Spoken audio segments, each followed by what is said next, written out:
Welcome to the Expanded Podcast with your host, Lacy Phillips.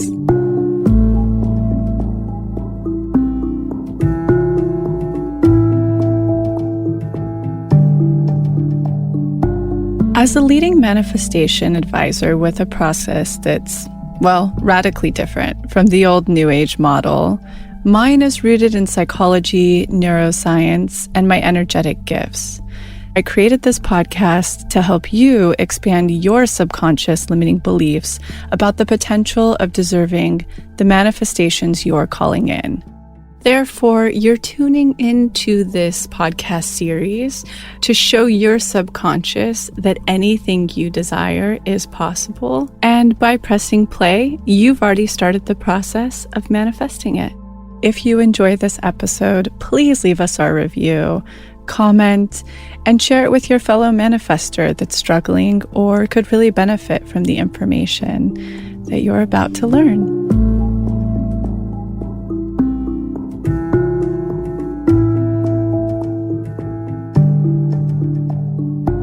The more we integrate our shadow, that's how we can become very successful in business if we're doing what we're supposed to authentically be doing.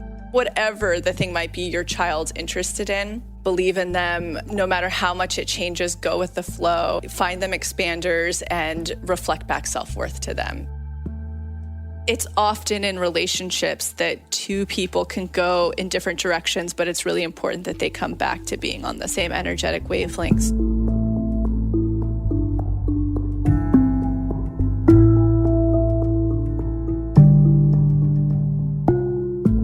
So I'm kicking off this episode with a My Magnetic Story where I read the community's manifestations. Hi, everyone. I had a massive rock bottom this summer. End of an abusive romantic relationship, ending of a close friendship, nowhere to live, no money, beginning of my new program at school with no resources, and I cut my dad out of my life. And so I'm taking the time out this Christmas Eve while surrounded by loved ones to reflect on everything I've been calling in, which started with the breakup. I just want to pause for one moment to tell anybody listening, if you are going through a rock bottom, you've gone through a rock bottom might even hit you this year, it is such a pivotal opening to be so magnetic and manifest in a lot of things. And we have a perfect workshop on this called Up Level. It's called Rock Bottom. It's inside Up Level. And if you navigate those energetics correctly, just watch what happens. Now I'll return to this to give you some insight of what that looks like. I've manifested every single thing. A new partner, which I've set very, very clear boundaries with, a new job aligned with my work and life purpose, and I just got a promotion Tuesday. A new apartment, which is super affordable and massive. I live in New York, so this is really rare, with the perfect roommate, wonderful new work partners and friendships, and massive expansion on who I am and how I serve. I'm in awe of the turn of these last 5 months, and Lacy's work coupled with psychotherapy and my contemplative practice has provided me with so much insight, and I can honestly say I've never felt more in my worth and aligned.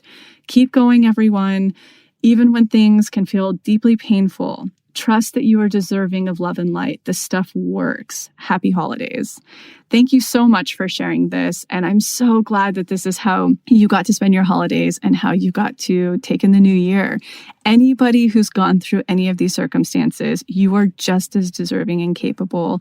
And I love rock bottoms because things like that happen after. And you can find Up Level inside the pathway. All the workshops are inside there starting at $24.99 a month. Today's trigger I want to go through is feeling guilty for having more than people around you or your loved ones or your friends. This is really, really important to tackle because when we have that energetic feeling of guilt, of shrinking, what we're communicating to the universe is that we don't deserve more of what we already have. We don't deserve what we want, essentially, is what's going on. It's like we're punishing ourselves. However, the biggest realization somebody needs to have if you're in that position with anybody in your life and guilt's coming up is you're an expander for them. If you can just take that in, you are an expander for them. You are showing their mirror neurons that it's possible to have what you have within the perfection of their own authenticity, whatever their version of it looks like. They should be so lucky enough to have an expander like you around. But I also like to say this with my clients that I've had who come from wealth or they come from a lot of privilege, that it's just as important for them to unblock as it is for somebody who doesn't come from those circumstances. Because most of the time growing up, they've been told to be small, pretend like you don't have a lot. You don't want to offend people. You don't want people to use you for what you have. There is so much to unblock there in order to create a lot of space for what you want to come through and to feel deserving and worthy of it. So a really good roadmap for unblocking that is to start with unblock shadow. You just need to take all of this through shadow and own it. And the moment that you become very, very comfortable with exactly who you are, what you have, and that you're serving as an expander for others so that we can lift up the collective consciousness so everybody can have their form of equity in whatever that is, that's when you'll start to receive a lot more of it. And you'll not only do that, you'll start to serve as a greater and bigger expander for your gifts and your purpose in life. So work on it, own it. You can find that right in the pathway. And we'll get into this episode. So I won't go into explaining too much of today's episode because I kind of talk about it right when it starts. But what I went ahead and did with Lila, we like to do this every couple of months. We share a supported one of my classes that come out twice a month inside the pathway. And it's where anybody gets to write in their questions who are subscribed about where they're at in their manifestation process, questions about manifestation in general, triggers that are coming up, things that are happening in their life, stuff that's not clear. And I go through for an hour and I answer it. So here goes. Welcome back to the Expanded Podcast, and we're going to go ahead and do something a little fun like we did, I think, a couple of months ago. We have a class which is now inside the Pathway. It's totally included, and for those of you that are new, the Pathway is the subscription model we put out that's far more affordable and accessible, and it has every single workshop in it starting at $24.99 a month. And this is one of the coolest features because it's where you can submit any questions you're having about your process, about the work, about manifestation. And I teach a class for an hour twice a month where I go through and answer them all. So today we're going to get into everybody's questions. A really fun thing we've actually been doing in there too, which I think is highly supportive. We're only doing it for a couple of weeks, but we're making compilations of everything in one that could support people, because you'll see these are a little bit like love, money, and those ones are a whole episode on money, a whole episode on shadow. So today you'll get the medley. And Lila's going to be asking, and we'll get some of Lila's experience, and we'll get right into it. Go ahead and shoot. So we'll start with, this question is about expanders. Lacy, I'm curious about your evolution, particularly the steps you took to start working for yourself, building your brand, cooking and blogging, creating all of that so beautifully, and then how that evolved into advising and working with people one-on-one. It's a chapter of your story I'm inspired by and interested in learning about. Yeah, I feel like you can actually find it on a lot of podcast episodes I've been on, truly. And it's pretty simple. I finally got fed up working for jobs that I had incredibly low self-worth in, and they treated me really poorly. And the very last one, it's where my health went completely astray because it was so toxic that when I left, I had a little bit in savings, and I said, that's it, I'll never work for somebody else again. Show me, universe, what to do. And I don't advise that for a lot of people unless you're really at that point where your trust muscle is so strong that you can commit to this. And trust muscle you can find in our glossary on the site of what that means. But essentially mine was, and I really understood the process of manifestation at that point, so I knew that I could rely on this. And so I kept getting signs from the universe that were like, have you seen this blog, My New Roots? Somebody else asked me about it. It popped up. And so I went and took a look at it, and I was like, oh, okay, so it looks like you're showing me to start a blog. And so I did, and I had to really just follow the signs along the way. And I had to seek out expanders. I had to have bridge jobs. There was one point where I did social media for a company I really admired. And then private chefing fell into my lap through a friend. But none of them were very prosperous.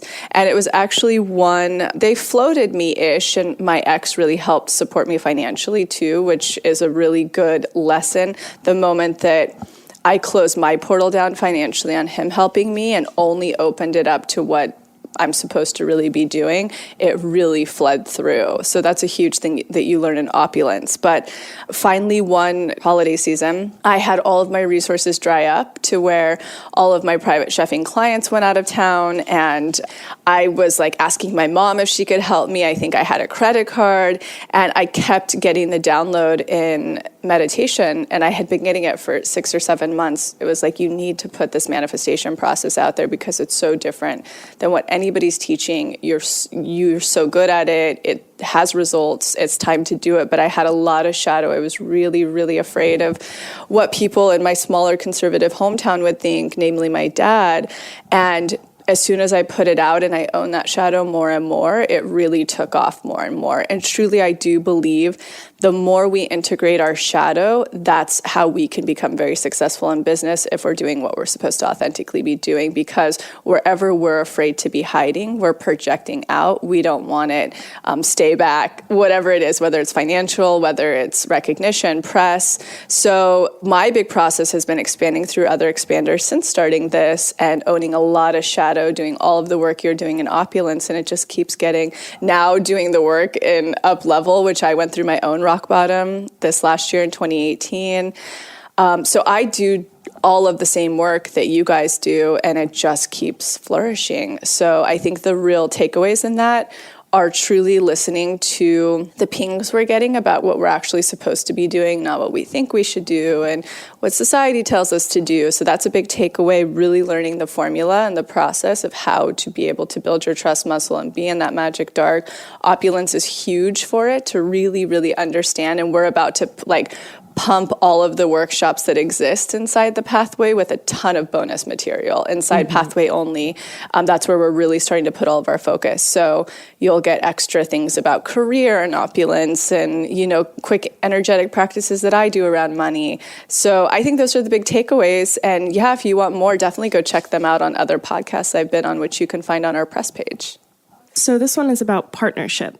I've been with my partner for almost 8 years, but just started doing your work 6 months ago. When I think about what my partnership list would look like, there are many things that are on my list that don't match with my current partner. Does this mean that my subconscious wants to move on to a new partner? This is interesting and tricky. I go through phases of this a lot, and I know clients would too. I heard a quote the other day in a show I've been watching. I only seem to watch, I'm so dorky and sensitive that I watch only 17th century English dramas, on the Masterclass channel. But I love this quote that a guy said to a woman on it, and he said, some women are never satisfied, and this is obviously applicable to any gender, but some women are never satisfied. Some women are, martyrs and undersatisfied, and some are just really content with building their own happiness. And obviously, again, applicable to any gender. When I'm going through this particular question that you're talking about, and when I see clients going through it, there's a couple of things to really ask ourselves. In our shadow, have we not addressed or integrated the things that we are seeking in someone else? And I don't technically think you have to fully be what you're wanting to call in for it to come in. So for the person who is attracting in partnership, I don't really believe you have to be the whole package in order to get the whole package. I think we attract an expander partnership sometimes. I've had most of my partnerships have expanded me in different ways, whether it's financially, spiritually, all sorts of stuff. So I don't believe in that, but I do believe when you are in partnership and you may be feeling that pull for something else, it's really important to look at, do you actually embody those qualities within yourself that you're looking in something else? Also, another really important thing to take note of, those things you're seeking, in this potential next partnership that don't align with your current partnership, did you receive those fully in childhood, or are you needing to go down and reparent that?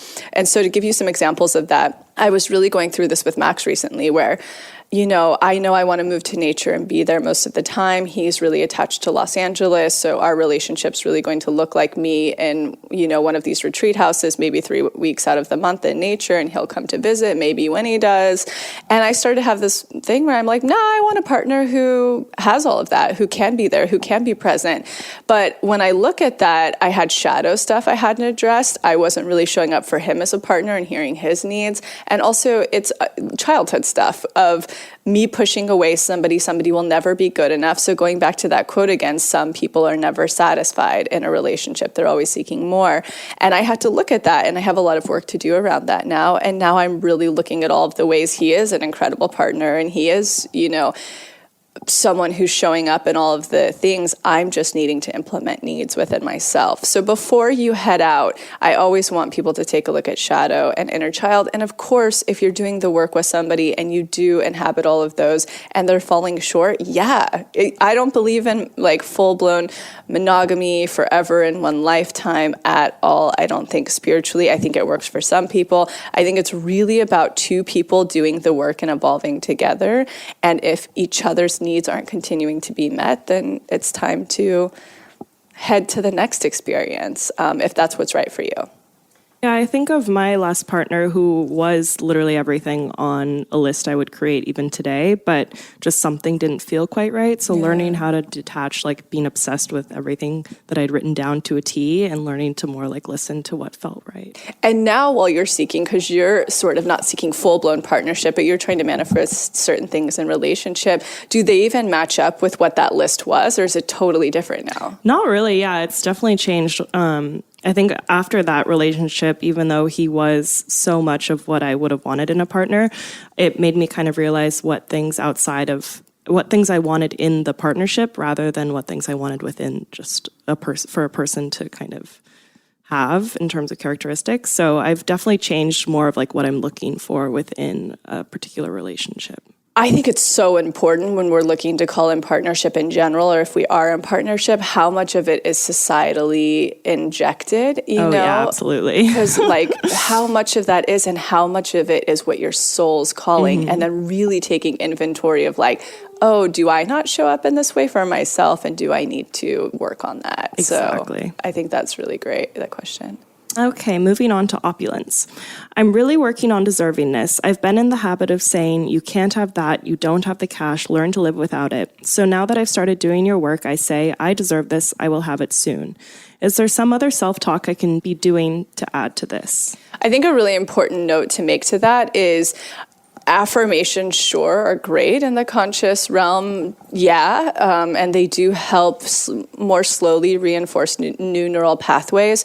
But I think if you are somebody who really wants to focus on those positive affirmations, please be doing them in the subconscious state. So rather than, sure, if that's what you're wanting to do when you're paying for something or you feel broke about something or negative self-talk's coming up in the conscious space, that's a beautiful conscious reinforcement. But what's going to do this much faster for you is when you're in a subconscious space. So when you're in a hypnotic space, whether that for you is doing the deep imaginings in this work, and at the very end, when you're finishing up either the daily reprogramming exercise or an opulence DI, that you want to reinforce those and show those to your brain and whatever really connects, that's going to make this happen a lot faster.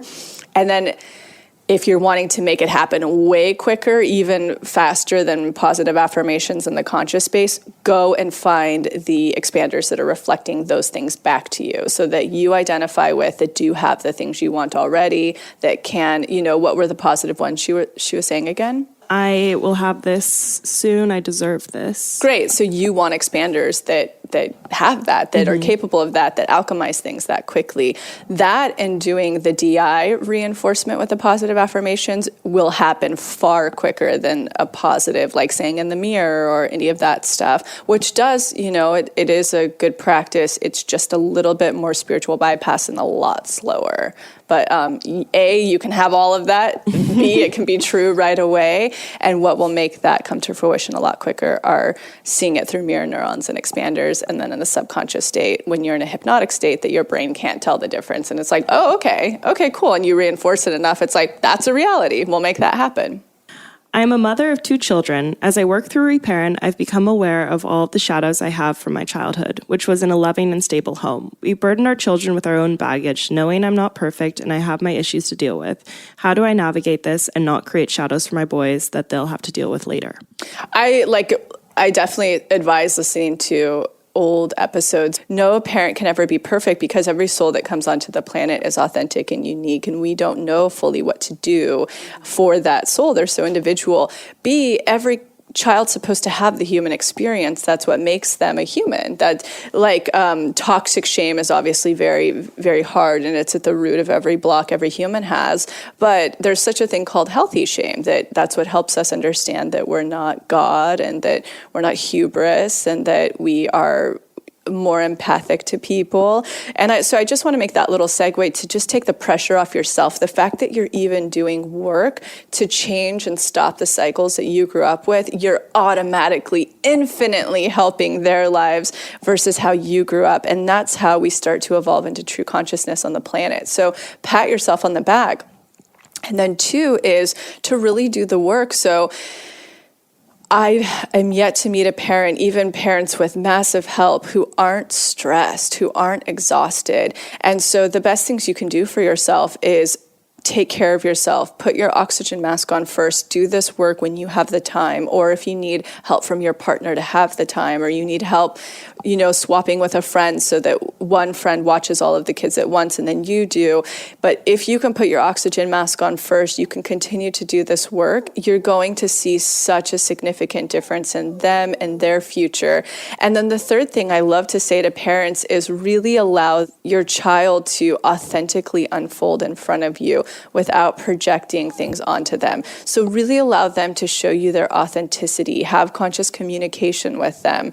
I love that one particular, and I'm totally going to mispronounce her name, but maybe we'll put it in the show notes. She's my favorite. She's on Oprah all the time, and it's all about conscious parenting, and I can't not remember her name right now, but she's such a wonderful light at the end of the tunnel in this exact conversation. So I just really want to reflect back to you.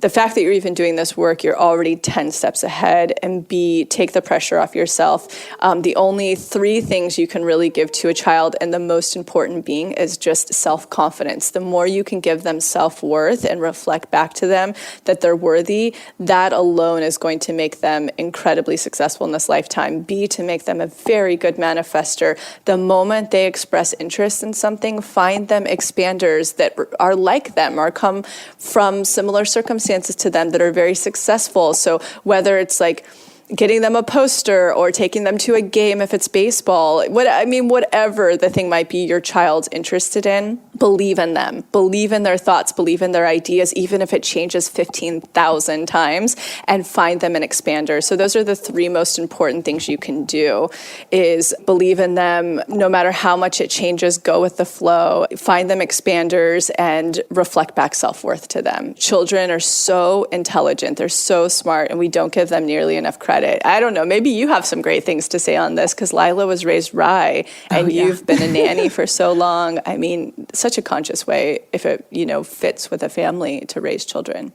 Yeah, I was going to say we do have a few blog posts as well on the blog that can support an answer to this question, which I think is really helpful for anyone looking for any kind of guidance. But I think no matter what parenting technique you use to raise a child, like Lacy said, you really just need to give them love and support and kind of let them show you their interests. I mean, you may have a little boy and say you keep giving him train sets thinking he's going to want to play with the train set. Yeah. Instead, sit back and see what he kind of navigates towards, totally. or what stuff lights him up. And I know Jenna Zoe mentioned it's also helpful to maybe understand their human design, or understand, I think that's huge. Some cosmically profile your children. Yeah, a little bit. But just to give you a little bit of a insight maybe into how they work if you're having a hard time understanding. Daniel Beinstein's amazing for this too, astrologically, just to kind of get their temperature, human design, huge, I think. It's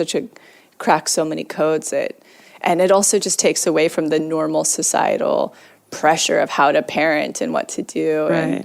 And like going back to your example of, maybe feeding the trains over and over. And it's like Max is a really great example if we're getting, I'm huge into not having gender specific toys and things like that. But Max knew he wanted to be a clothing designer from the age of 3. You know what I mean? And that could really scare a lot of parents. And it's like, let them show you their interests and how it unfolds, because it'll be magic in the world. And that's what they're here to do, even if it changes 15,000 times. Might have an MG for a kid. We don't know. Yeah. Like they could want to be a vet and whatever, an artist, all these things. Yeah, but because what I've just noticed from all my time nannying is sometimes like a parent will do something and they'll be like, oh, I shouldn't, that wasn't right or something. But I think it's like letting go of the need to follow some things, specifically, or be perfect. It's just love your child and let them not do what they want to do, but let them explore. Listen to your intuition a lot too. Mm-hmm. Okay, so moving on to this question is about the formula. What is the difference between trying to manifest what you want and just getting your hopes up? My boyfriend and I have been taking some space, but he wants to see me soon, and I'm hoping he has found clarity and that we can pick up where we left off. My manifestation practice includes meditating, writing down my desires, praying to the universe and surrendering to it, knowing it has my back. I want to be able to write down. I want us to pick up where we left off and be happy again, but I won't write it down because I'm afraid of getting my hopes up and being crushed. Oh man, I have so many things to say on this. Like, number one, have you done the formula? Because we can't manifest for others. And so with this specific question, it's really important to remember, you got to do partnership. There's so many things about this if you're not doing that work, because a lot of the things that were mentioned in this, the think positive. So it's like praying to the universe, surrendering, writing my desires down. All that's great, but a really important thing to understand is we can't manifest for others. And traditionally, when something's broken, in a lot of experiences with clients I've had and myself, usually it's not fixed right away. There's a really small percentage of the time that it is. But I think the most important thing here to know is you're manifesting for yourself. And so I guess the really great things I have to point this person to is you need to do the formula, you need to do partnership, because the old paradigms of manifestation, which is like think positive, visualize that person you want, it just doesn't work. And so you can't control what's going to happen in this relationship. But what I will tell you, you can definitely manifest the right partner you're supposed to have, even if it's not supposed to be this partner and this partner was your expander. It's also your mirror of all of the work you need to do so that you're not codependent and you're totally self-sufficient and you have autonomy. So this person I would really, really highly recommend doing the workshops. This will help you tremendously of how to take the power back into yourself and how to seek out what's right for you and not put all of your eggs into this basket. Maybe this basket's supposed to be one that works, but going about it that old way of manifestation's only going to stall this process for you a lot longer. Okay. I feel like I keep getting stuck in the reprogramming parts of the DRE, and I'm concerned that my ego is still blocking that part. I've only once so far actually felt a healing. When I'm down there, I get caught up in the reality of the trigger, aka what happened earlier, and I'm experiencing resistance to conjure in my imagination the people or myself changing it. Perhaps I subconsciously believe I don't actually have the power to reprogram it. Am I taking the process too literally? Absolutely. The best advice I can give for you down there is do what works. Whatever works to make you feel a healing. So you don't have, when those prompts are going, you can even zone out and go into your own place and do your own thing, which I often do. I use it like a Russian roulette. I'm like, is this the thing I need to feel healed? Is this the thing I need to feel healed? And the most important thing you're doing down there, even if it's not a full healing, what is so much more important is that you are in your power at the end of it. So whatever that triggered circumstances that roots back to your childhood, even if you don't feel like, oh my gosh, I changed the way that my dad spoke to me that time, and now he's my biggest supporter inside this, deep imagining vision, whatever works for you to feel like you got your power and worth back out of that particular memory, that's all you need to be focused on. So even if you have to zone out what's happening down there, or you have to wait till the music at the very end to kind of do your own thing until you search and find what that's going to be for you, don't take it literally, don't be perfect, really follow your intuition so that you can match your needs of what needs to happen.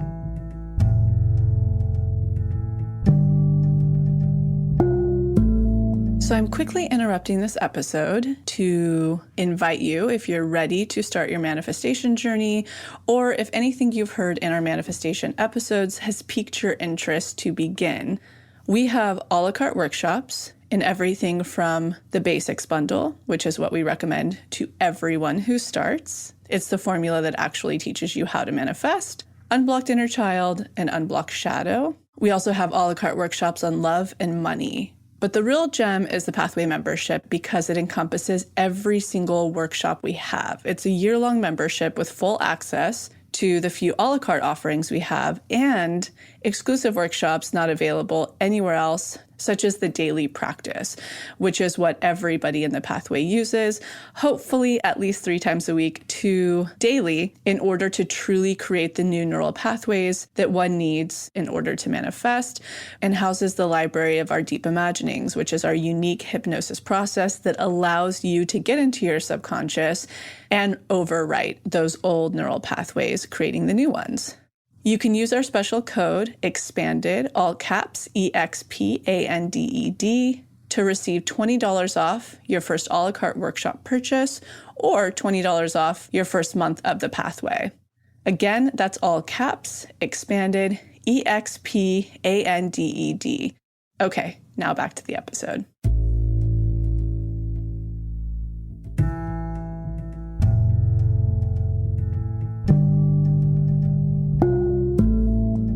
What about you, Lila? When you're doing the DRE or reprogramming, do you have any tips on that when you're down there? Well, I was going to say, when I first started doing them, I would try so hard to like show myself something or to bring myself somewhere or to like imagine it, to kind of like reprogram it physically in my brain instead of kind of letting my subconscious show me the way. And that was hard for me to let go of, but because I love to overanalyze and control and be like, I do this because, and like come up with it on my own. So it did take me a little bit of time to be able to learn to just let go of the need to answer my own questions and just kind of let myself drop in with no expectations and know like, okay, I'm going to go through. I mean, even doing the DRE, it's helpful for me to have a specific thing in mind, but I almost like if I'm feeling a little bit of anxiety or feeling a little bit of like anger about something that happened, instead of going in with that specific thing, I just like go in with that feeling and the emotion that I'm experiencing at the moment and kind of let my subconscious show me. And it's kind of amazing because it starts to show me things that that aren't immediately connected to and that's the point to get to those. Exactly, because that's kind of what has caused that trigger. I love that. So I guess it's just kind of like letting go and not having anything specific in mind, and you will find the answer that way, or I have. Another tip, that has been applicable to this, because I've really been trying to practice a lot more mindfulness. That's my whole intention this year, which I can't wait to come out with stuff of how to do manifestation and mindfulness, I'm really starting to get ideas on that, but I love it. So a healer that I work with that you guys have heard on here before or will hear on here, and you can see on our healers page, her name's Lara, and she's a Reiki master and all sorts of great things. And she gave me this little tidbit in our last session, which I guess is a yogic form of mindfulness, is that when you are talking or in conversation or there's music around, or in this case, I think it's very helpful, I've done this as well, is to listen to the vibration of the sound of the voice. So like in that you would you would focus on the sound of my voice, which will take you right out of your head of trying to control and just submitting to being mindful and letting it go where it goes. So I think those 3 tips in general should be enough for this person to kick off, or anyone else who's having trouble down there. I was starting to see, and this will be part of pumping up those workshops that are in the Pathway, but I was starting to see in the Facebook group, somebody was like, I'm bored doing the same DRE every day. It's like when I go to the gym, I don't want the same playlist. And it's like, but it doesn't have to be the same. Like if you really surrender and stop controlling and you just are ready to go on a journey, it will be different every day for you. Yeah, absolutely. And yeah, like you said, listening to the vibration, I've stopped like focusing on all the steps you're telling us to take and just kind of like sink down with the rhythm of the voice. Yeah. And that has been really, really helpful. Perfect. So this question is about up level or relative to up level. I am 36, I live in Australia, and I'm in a relationship with a man that I don't love. We've been together for 8 years, and I've settled for less than I deserve. After doing your work for a while now, I found out a few days ago that I'm pregnant. I don't leave him because he wouldn't survive without me, but I don't feel at home in this country, and I've always dreamt of moving one day, falling in love, starting a family, and living in my dream place for the rest of my life. Am I supposed to settle here and stay with this man? Will it bring me happiness eventually? I feel like the universe has sent me this to put me into my right place, rock bottom, jumping off the cliff. But I feel so helpless. What am I supposed to do now to find answers? I'm not going to give you definites on this. If we were in session, I would definitely dig and give you definites, but I feel like it's such a broader way to answer that I want to give you lessons I've learned that have been imparted on me to let you know that you have options in this situation. Number one, knowing that if and when you decide, or if you are set on bringing this child into the world, your particular relationship modeling and dynamic is going to be directly what this child's attracted to and goes on to manifest into their life. So think about that, is a really important thing. Secondly, I loved this one particular yogic woman I knew the moment she got pregnant with somebody who they weren't even fully committed or dating. It was so accidental. And the first things that went through her mind were safety, oh my gosh, I have to figure out my life. And then she went, how will I be able to teach my son to follow his dreams and essentially manifest the things in his life if I don't go follow the dream that I've always had, which is moving to Bali and traveling all these. So throughout the whole 9 months of her pregnancy, she alone went traveling through Asia and birthed on her own in Bali, very strong and incredible. And now she is that expander for her son, whom she brought into the world in Aquarius. And, when you have that to show your child, they know that truly anything's possible. And then a really close friend of mine, it's so funny because every time she's thought about leaving her husband is when she gets pregnant. And of course, she's like, well, now he has me for another 4 years. And it's really funny because they're really, really incredible together. And she has a lot of the same habits I grew up with from my mom, where it's leave when things aren't right, all these things that I'm always working through. And her therapist always said something really great to her, which I loved. And she was like, there's such a thing as divorce and there's such a thing as being a single mother. And both are widely acceptable and totally achievable. So I guess the biggest licensing I'm giving you right now is, number one, you will be incredibly magnetic if you choose whatever is right authentically for you and your child. Regardless, you are going to be so supported. And if you're actually doing this work to go with it, especially if you've been I should leave and I'm not leaving, I should leave and I'm not leaving, and you choose to do that, you will just be so magnetic. That's one thing I want to impart on you. And then, of course, if you do decide to stay in this relationship, I just want you to know that doing the work will be so, so, so powerful because it's going to help you. He will continue to be your mirror that's going to show you everywhere you're needing to transform. So whatever choice you do, you have so much support from us, and just know that you have options, and whatever your authenticness and your soul's telling you to do, along with what's right for this child, is going to be tremendously magnetic. Next question. As I've been going through this process, I haven't wanted to hang out with any of my normal friends. I feel like I'm shedding a skin and stepping into an up-leveled identity. But all of my old friends bring me back to the old me. I don't fully trust myself not to fall back into the habits I'm trying to shed. What do you think and suggest? I worry that being someone who is always seeking growth, I will end up with no friends. Here's the deal on this one. It's just energetic differences. And again, I always go back to this quote. I'm sure most of you are so sick of hearing this, but nobody's your friend, nobody's your enemy, nobody's your lover, everyone's your teacher. And I'm like you. I'm the person who's a constant seeker. So I evolve at a rapid rate. I mean, a rapid rate. If I know it's going to improve this lifetime for me and have the possibility of being the happiest version of myself, the healthiest version of myself, and the most prosperity I can have, I do it. So I'm like you. I tend to have friends drop off and communities drop off instantly when that happens because, for lack of a better word, just energetically, vibrations are different at that point. And that's okay. I had to become okay with that, and I have the luxury of being an Aquarius, so I'm really okay with it. I don't think I've left my house in 3.5 days, and I'm so fine with that. So, but other signs have a lot, it's a lot trickier to do that. So I just want to tell you that there's a couple of things here in this particular situation is that you can take the time you need and keep your friends at arm's length until you're so secure in this new level, for lack of a better word, this new level of vibration where you hold it, it's a part of you, you're so integrated at this point that when you do start to hang out with these friends again that bring you back into these old ways, you'll be so sturdy and strong, it won't matter. But again, know that we have a great post on this. I think it's called the crab shell or the in-between or something. Mm-hmm. And essentially, I talk about this all the time. It is lonely at first when this happens, but the moment that you do this, you're clearing all of the space for such a higher vibrational community to come in, which has always been the case for me. Even if it takes a few months and you feel so lonely and low and whatever, just know that this is totally normal. It's absolutely okay. You can absolutely keep those friends in your life, and come back around in the long run when you're at such a sturdy and grounded place in this new integration of yourself. Yeah, and like you said, there is a community out there that can match your vibration, to say. So yeah, going and maybe becoming involved in activities that kind of match who you're evolving to be. That will attract to the community much quicker, like going to the yoga class, taking the art class or the ceramic class, or, that is the quickest way to have new energy fill that space. All right.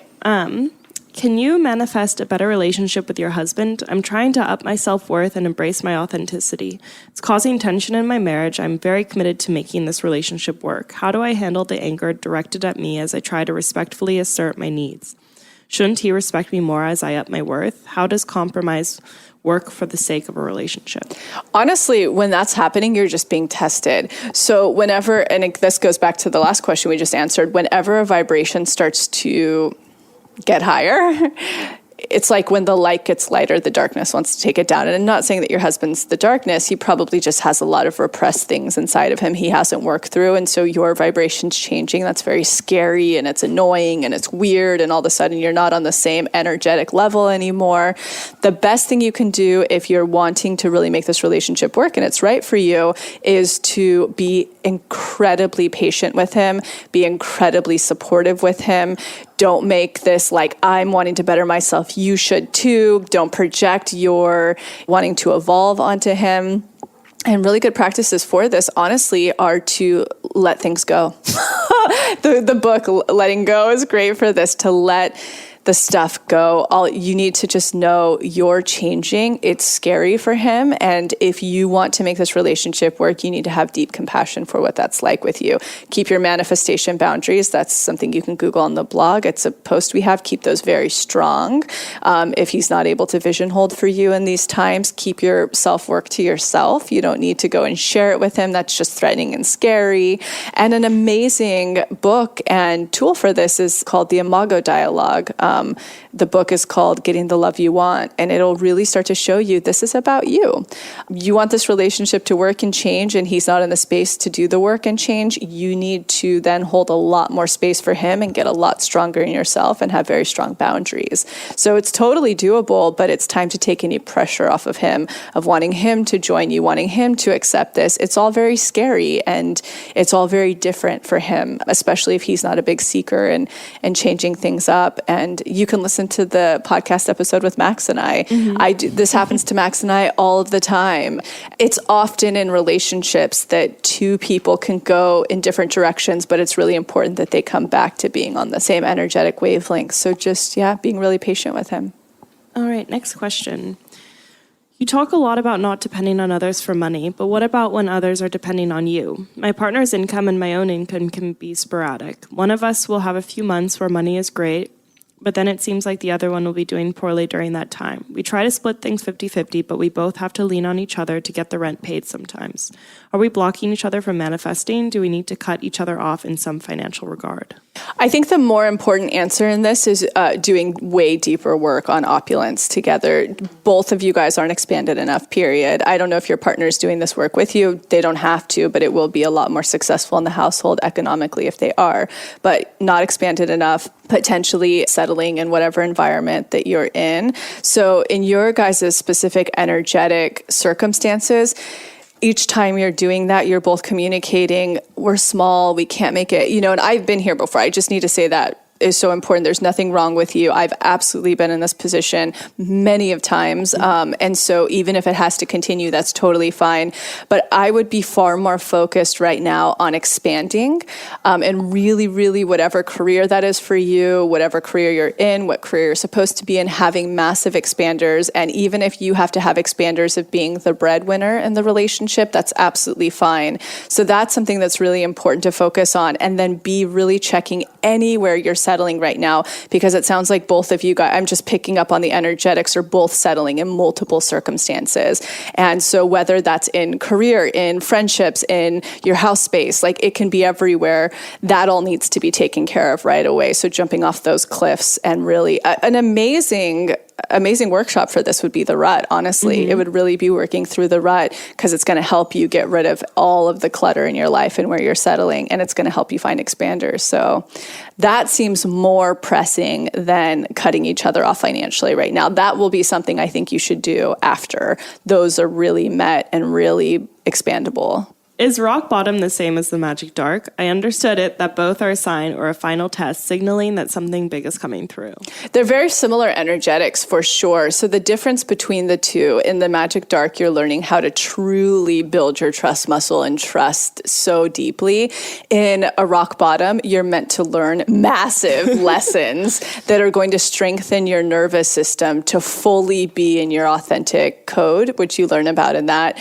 The best way I can say it's pushing you to the extreme to be like, can you handle this big thing that's going to come through? Meaning, are you strong enough to hold that space and be that successful? Whereas the magic dark's a lot more about like, are you sure you're not going to settle for being like low self-worth again? Are you really sure you're not going to? Because if so, I'm going to give you what you want. So that's the energetic difference, but it's really good that they picked up on that, because they're very similar energetics. So thank you for helping others see that clarification between the two, the difference. Yeah, and I feel like when you experience one or the other, you'll understand which one you're in. It does kind of come from having been in them, as when you really get it. You're like, oh, okay, now I know. And it's so funny right now, because you would think I have manifestation so mastered now, but I pretty much do in a lot of ways. Like, you can throw things at me and I'll be like, oh my God, that's a test, that's a thing. But it's so funny, because we're manifesting our 2 retreat homes right now, another one in the States and another one in either in Ireland or Scotland. And so I found this house that was recommended from Max's mom, everything on paper. It's like I'm back in dating again. I'm like, dating, you could not Super even cute. throw something at me where I would be like, I'm not falling for that. But I went up to see this house, and it's everything on paper, and I'm trying to like control it and force it. But truthfully, it's a test and an expander, as I can tell right now. And I'm still being like, but I should talk to this medium. But like, what if he's the one? That's what's going through. So I think it's honestly just going through the experiences like the magic dark and a rock bottom, and you'll be like, oh yeah. Number one, you'll know you never want to go through a rock bottom again, even though you'll go through many. The magic dark, you start to get really excited about. So that's a big difference. Yes. The rock bottom, you're like, my world is falling apart. And the magic dark, when you start to get it, you're like, oh, fun. I could just relax and something's coming. Yeah. Unless you're really impatient like me and you're like, so. Yeah, then you start to mess it up. Yep, then I mess it up. It's a learning process. All right, how do I know when to make a move and when to just let things happen? I always wonder if I should be more proactive about what I want versus being passive and waiting for things to happen. I feel like this about many things, not just relationships, whether to initiate, pursue, or just passively let things happen. I mean, I think human design gets really interesting about this. If you're following Jenna's work, not knowing what your design is really interesting. And then B, I like to always submit to the pings when it comes to this, when I'm super confused. Like, here's a great example with this whole, retreat house in the States. I'm wanting to have it by a certain time. So that's a huge no-no in manifestation. There's no deadlines, I'm basically having to go through. And I love when I have to go through this, like you guys, right? My big dangling carrot right now is a new property. And boy, do I not have this fully mastered, or I'm not totally in my worth about it yet. Whereas relationships, relationships, you couldn't mess with me. In terms of like money, a lot of the times you can't mess with. Even with the company, I'm always like, all I care about is how am I going to pay you guys? Like, it's never with me. I'm like, I'll be fine. I'm a gypsy. Like, I'll be fine, you know? So money is like not the biggest thing. But yeah, this retreat home is really fascinating. So what I'll say about this, to give you an example, is technically following my own process right now, I should be just like, that's a test and expander. I'm passing it. Thank you, universe. And I'm just going to chill back now. And I know you're going to start to present the ping of where to look next. Are you kidding me? I've been Googling every night till 10 p.m., like different towns and what it could be. I'm like forcing this experience. So it kind of comes down to what process you're in manifestation. So if you've written the list, you're following the formula, and you're doing everything you're supposed to do, that's when it's time to surrender and let the tests come to you, let the lessons come to you, let the pings come to you. Now, if you're the type of person that's like, gee whiz, I want to manifest a new career and I'm not doing anything to make that happen, that's a problem. So that this is where I like to really, really revert back to the formula. So again, if you haven't done that, make sure you're doing that so you're really following it properly. And then you'll know when it's time to kind of chill back.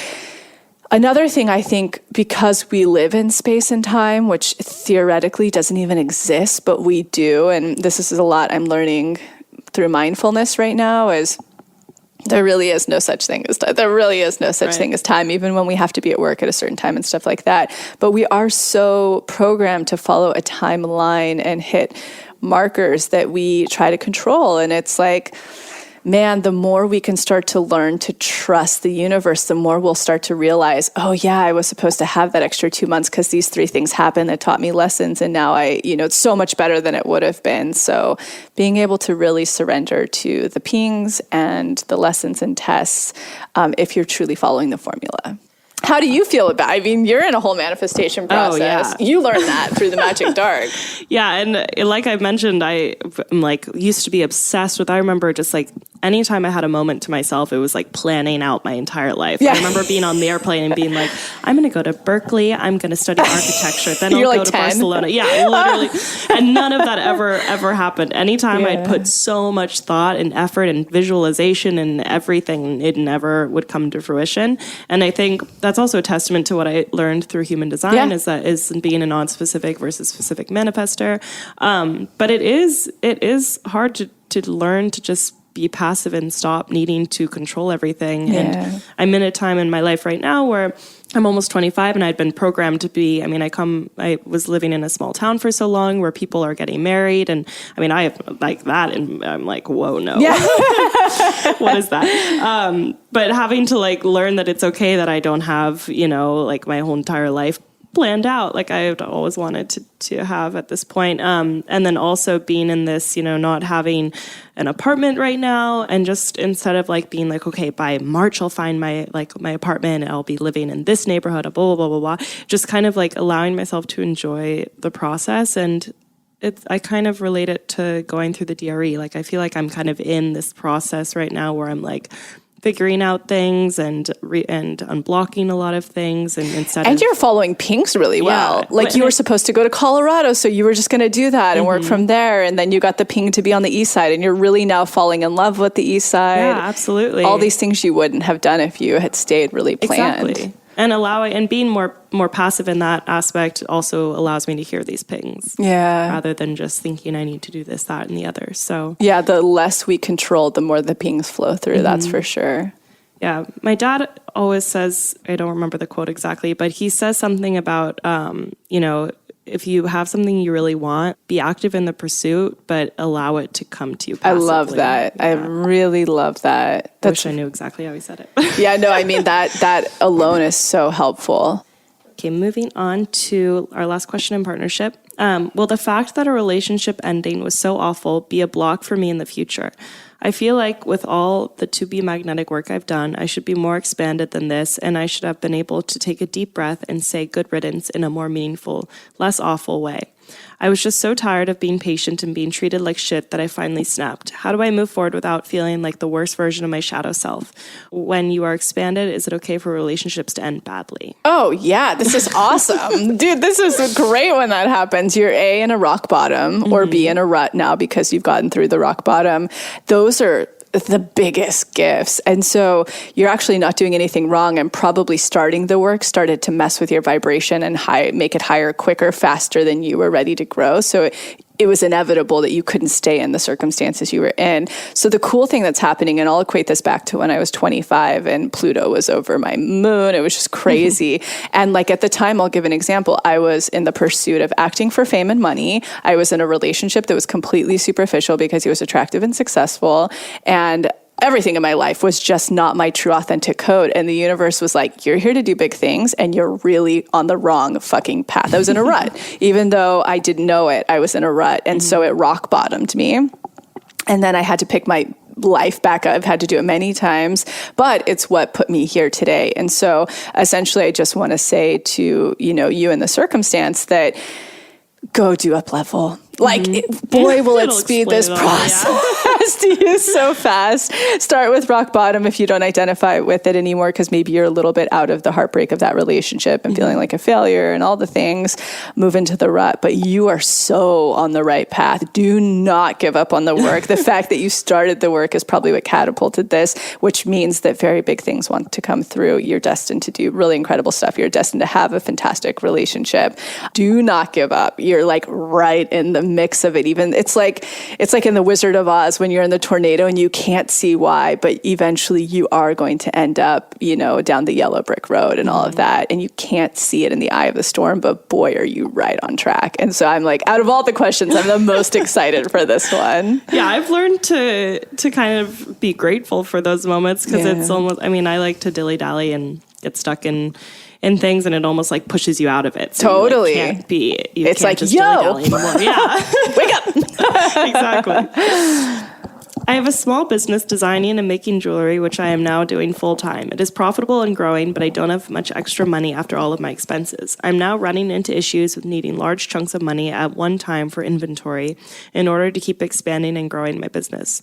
I know that you don't suggest going into debt by using credit cards or spending money that you don't have, but I have thought a bit about borrowing money from investors. What do you suggest in this situation? Oh, totally. Go for your A1 round. Absolutely. I think a really expansive episode too, if it hasn't come out yet, or if it's on its way out, is look out for Agnes Badu. Mm-hmm. She went through this and talks about the bridge jobs that she did.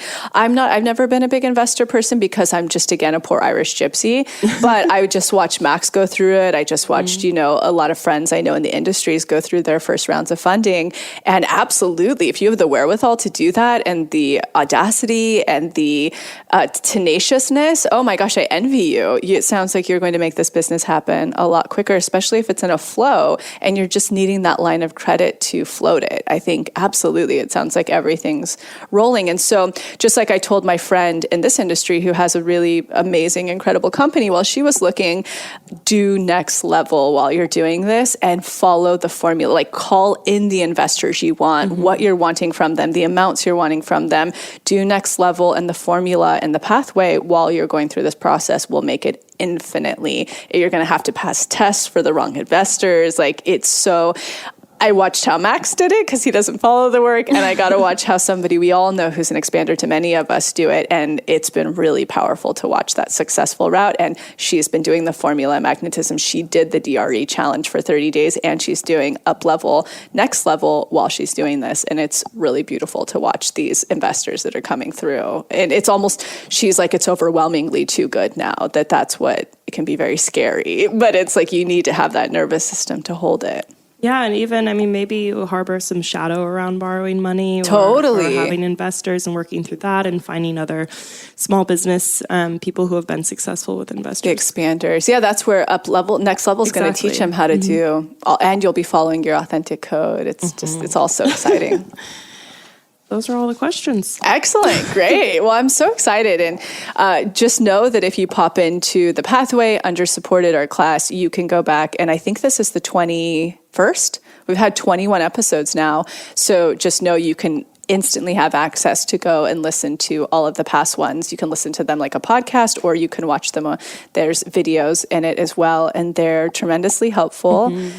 And yeah, we're so excited that you could join us today. And if you do pop in and go and listen to this one, and there you will have a 2-week exercise that we give to follow for the next 2 weeks to keep you on track. Thank you.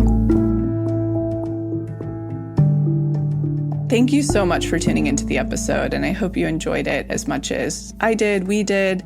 And in case you're not totally ready to join the pathway yet, I wanted to share a few of our free offerings that I'll often suggest to people as a little bit of a blueprint to get them started on their manifestation journey. The first place I like to direct people completely for free is the motivation. You can see it linked below or on our homepage as our testimony library. And it's categorized by different subjects, whether you're calling in career, money, love, wellness, and much more. When you're reading about a member's experience of what they manifested, you're actually seeing to believe and showing your subconscious that that very thing is possible for you. The second place I like to direct people is to the free clarity exercise, which is also linked below. In it, you get to try our own unique hypnosis process, learn about the science, and some journaling prompts. And the best part about this, you'll get a tiny taste of what it's like to go into your hypnotic state, bring your subconscious forward, and create new neural pathways while receiving clarity. And the third thing, if you haven't listened to it on this podcast yet, please go back to the episode titled Manifestation 101, where you'll learn the basics of neural manifestation to truly understand this process. So go ahead and check out those free resources, the motivation, the free clarity exercise, and the episode Manifestation 101, all linked below. And in an effort to make sure to have representation in this process series, go ahead and submit any process testimonials you have, especially to our LGBTQ+ community, our BIPOC, as well as the Ys, which is anyone in the community who is 45 and over. All right, we'll be back next week.